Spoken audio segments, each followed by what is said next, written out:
Ladies and gentlemen, thank you for tuning in. I'm very happy, very proud to announce I have Miss Kate Shelley. She's the Director of Sales at the Slate Mill Wine Collective here in Texas. And she's a bit of a renaissance woman in the wine world. She's done a little bit of everything. Kate has been a sales manager, an operations manager, an event coordinator. Now she's Director of Sales, so she's done pretty much everything in the wine world. Is there anything you haven't done, or you pretty much covered everything, haven't you?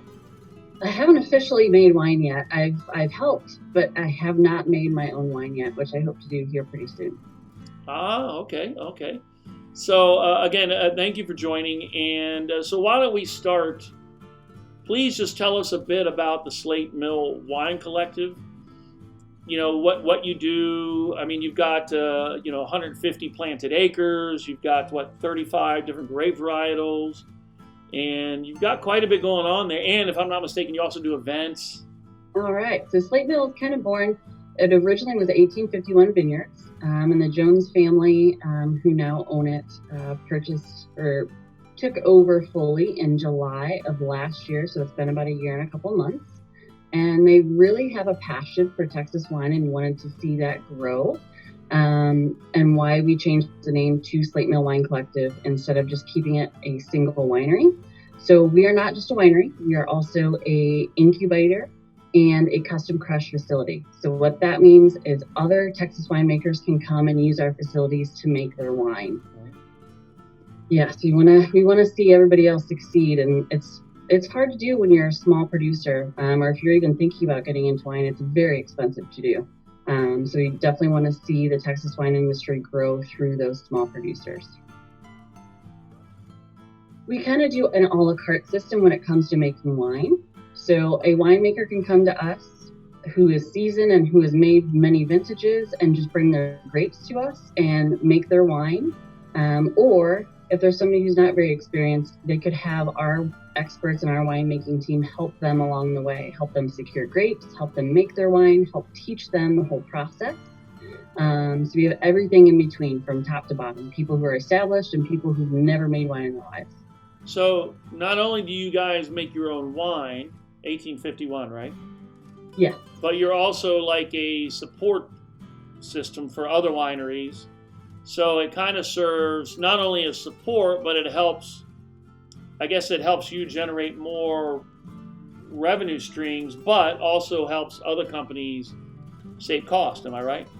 Yes, definitely. Without having to have a full-blown winery, they can use ours instead. Okay, so yeah, based on what I saw on the website, the impression I got is that, Slate Mill Wine Collective, you want to support Texas brands however you can. Is that right? Definitely. We want to share the passion and increase the passion for Texas wine that we have, and have like-minded individuals come and join our team or use our facilities to help promote that passion for Texas wine. The one thing I would say about Slate Mill is we're very unique in that there's only 2 active custom crush facilities that I'm aware of right now in Texas. And it's not an easy thing to do because there's a lot of moving parts and people, literally. But we really base everything on such a relaxed and educational experience from the winemaker side all the way to the guest side.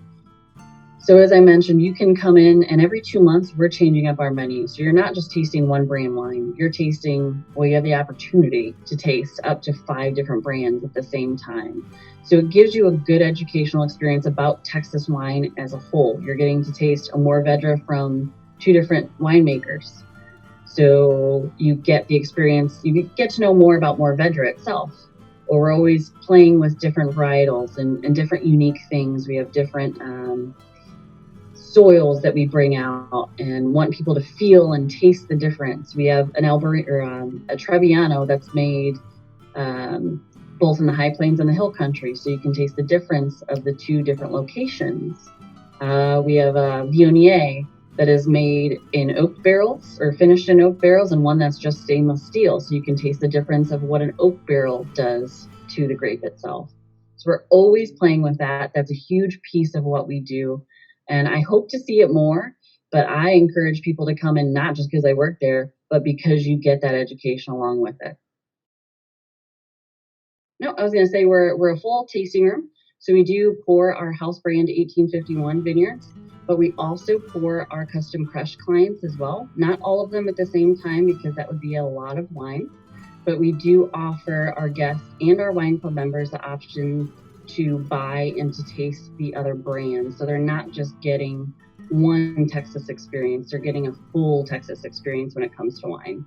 Please talk about, you do events there as well, right? I think because you guys have a few buildings on property that were originally built in 1851, I saw, and you're actually restoring them. So there's clearly an emphasis and respect for the tradition and history. So if you could please touch on the history a bit, and then what other kind of events, you do tours, whether you do weddings, what have you. Awesome, yeah. So the property was founded in 1851 by a German immigrant named Karl Gunther. So he came over with the premonition to start a flour mill. That was his profession. So that's what it was. The first 12 years, it's pioneer flour mills. It got flooded out about twice, and he just couldn't afford to keep that rolling with the possibility of another flood. So he moved it to San Antonio, Texas, where it still stands today. Again, called Pioneer Flour. So any of you Texans out there probably see it on your grocery store shelves, which is pretty cool. And that's why we also named it Slate Mill Wine Collective. We wanted to pay homage to that and the flour mill that did once stand there. The original buildings that he did build by hand are still standing in the property. We're currently trying to refurbish them without completely doing an overhaul. So hopefully in the next year or so, we'll be able to do tours and involve that in some sort of a tasting experience. That's cool. But we're super proud to have that. We found an original piece of the mill in the vineyard this year while we were ripping up and replanting some of the vines. So that's pretty cool. And that is in our tasting room. Wish we could have found the whole thing, but we got one piece. So yeah. And tell us about the events. Yes. So, of course, before the world disaster that has taken place, we were slated to do about an event every month. So that includes anything from wine club events to general public events. We had a 4th of July event that we're fortunate enough to still have, but had to impart some health and safety restrictions. But we're very family oriented. So the Jones family are the owners and their kids work there. They're there almost every day. They're doing the tours. They're in the production facility, very involved. So to have that family atmosphere, we want to also portray that in our events as well. So an upcoming event that we're having is a movie in the vineyard. So that'll be open to the general public. And everybody brings their lawn chairs. We'll provide the wine, of course. You can hang out for a couple hours and watch a movie in the vineyard. Sideways? Go ahead. Sideways? Unfortunately, no. We're going to go with Rocky Horror Picture Show because it's going to be right before Halloween. Something a little different. Yeah. We like to mix things up a little bit. If you guys check out our website and especially our Instagram, you'll see that and the family. Different and unique in a good way, for sure. Because they do not come from a wine background. But we want to make sure that that's a part of it. Their unique style as a family. Nice. And currently for tastings, we do a general tasting. Now that we're open again, but our production tours are where we shine at the moment. So the family usually is guiding those, and we do a full production facility tour along with wines. So you're spending 45 minutes with the family, walking through the tanks and the barrels. You get to taste out of the barrels. It's a very intimate experience, along with education. As I mentioned at the beginning, we're very big on education. We don't want you to just come in and drink wine. We want you to learn. You don't have to be, it could be your first time drinking wine. We'll help you through that. We definitely like to have a relaxed environment, something that is not pretentious, but still enjoyable and fun at the same time.